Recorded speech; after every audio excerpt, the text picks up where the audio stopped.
Terima kasih atas kesempatan yang diberikan kepada saya. Saya akan mempresentasikan tentang teologi agama-agama.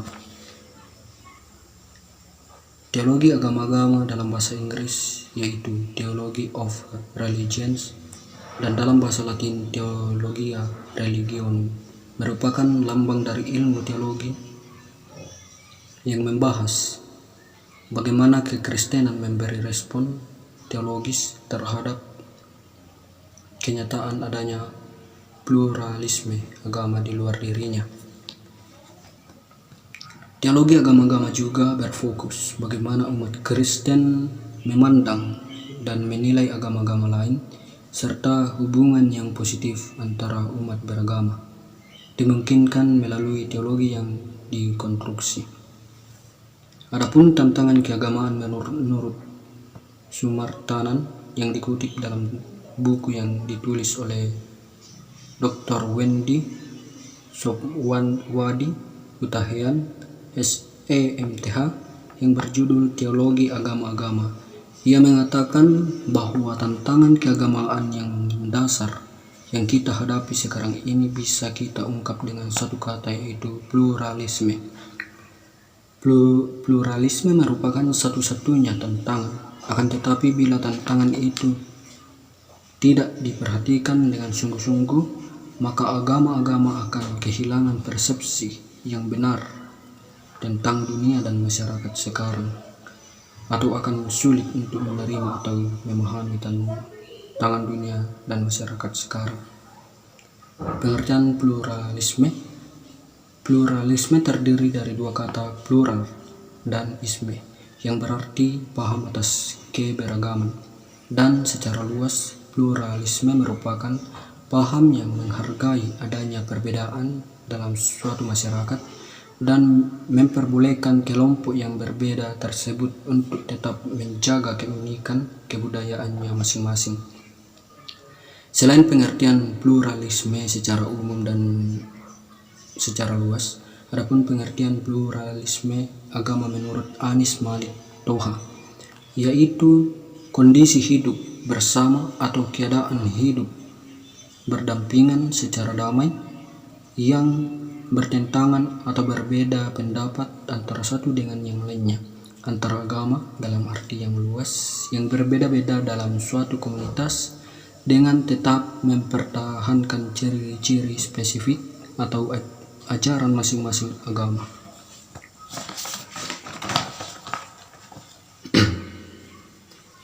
Teologi agama-agama dalam pemikiran Paul Knitter. Knitter menyadari bahwa ada banyak agama yang benar dan menyelamatkan, dan bahwa agama Kristen merupakan salah satu cara di mana Allah menyentuh dan mengubah dunia, sebagaimana Hitch berpendapat bahwa agama-agama adalah respon manusia terhadap yang nyata, namun tetap berbeda agama-agama, bahwa agama-agama itu berbeda termasuk dalam tujuan dan keselamatan. Selain mengakui eksistensi agama lain, umat Kristen juga harus tetap melihat perbedaan besar antara Kristen dan agama lain yang tidak mungkin disatukan, sehingga setiap agama meyakini doktrin mereka masing-masing, namun tetap terbuka terhadap perbedaan tersebut. Teologi agama-agama atau ilmu pengetahuan dunia. Perbedaan teologi agama-agama dengan studi agama-agama. Teologi agama-agama yaitu bab ilmu yang berlainan dengan studi agama-agama pada umumnya. Untuk menggambarkan perbedaan tersebut dengan semakin jelas, maka kita perlu membandingkan fokusnya masing-masing. Yang pertama, teologi agama-agama dan sosiologi agama. Studi sosiologi agama-agama yaitu studi tentang hubungan-hubungan antara agama dan warga, serta bentuk-bentuk hubungan yang terjadi.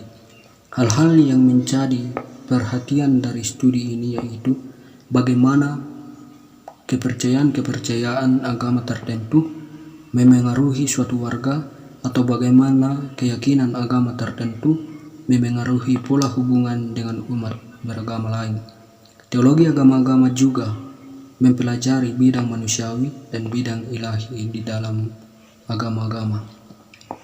Akan tetapi, teologi agama-agama justru semakin tertarik untuk mempelajari bidang ilahi yang mengaruhi perilaku sehari-hari. Dalam hal ini antara umat Kristen terhadap umat beragama yang lain. Yang kedua, teologi agama-agama dan filsafat agama.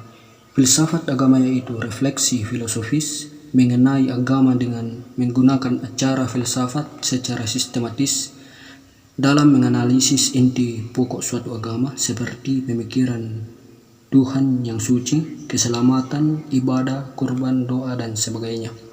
Filsafat agama berupaya mencari pembenaran rasional dari aksi agama tertentu serta memberi penilaian terhadap sehingga bersifat normatif.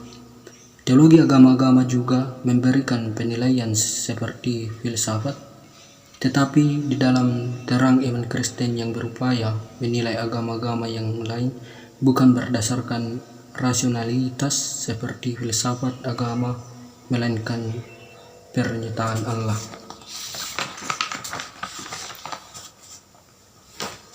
Yang ketiga, teologi agama-agama, fenomenologi agama.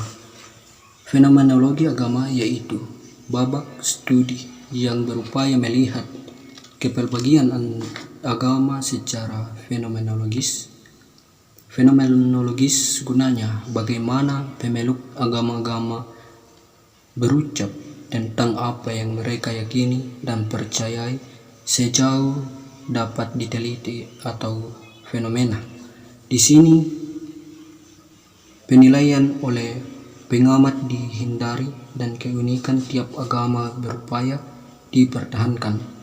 Gejala-gejala yang diperbandingkan hanya untuk memperdalam pengertian dari gejala-gejala religius yang dialami.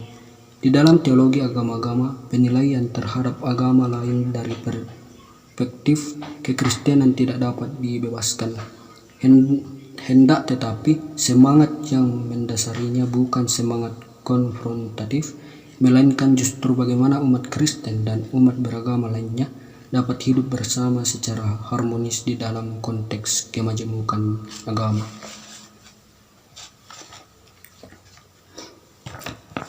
Di dalam teologi agama-agama, seseorang harus mulai dengan pemahaman yang setia sekaligus kritis terhadap tradisi Kristen sendiri, lalu berupaya melihat agama yang lain di dalam terang iman Kristen. Pemahaman tersebut dapat tercapai melewati acara yang dapat dipertanggungjawabkan, seperti acara empiris, historis, kritis, filologis, fenomenologis, dan lain-lain. Metode-metode tersebut dipakai untuk melihat tradisi Kristen dengan semakin kritis maupun realitas kemajemukan agama serta mendialogkan keduanya sehingga tercapai perspektif tertentu dalam memandang agama-agama lain. Pengantar teologi agama-agama dalam konteks Indonesia yang ditulis Dr. Martina Novalina dalam bukunya mengatakan bahwa kekristenan tidak hidup dalam kesendirian, melainkan selalu berinteraksi dengan agama-agama yang lain, yang jika tidak mempunyai sikap yang baik dan toleransi, tentunya konflik akan menjadi tantangan yang sangat serius. Oleh sebab itu, khususnya kekristenan perlu melakukan suatu pendekatan-pendekatan yang tepat guna kepentingan, keharmonisan, dan sikap saling menghargai di antara agama-agama sehingga bisa meminimalkan konflik antar agama. Tujuan dari buku ini untuk dapat memberikan kontribusi akademis bagi kemajemukan beragama yang ada di Indonesia.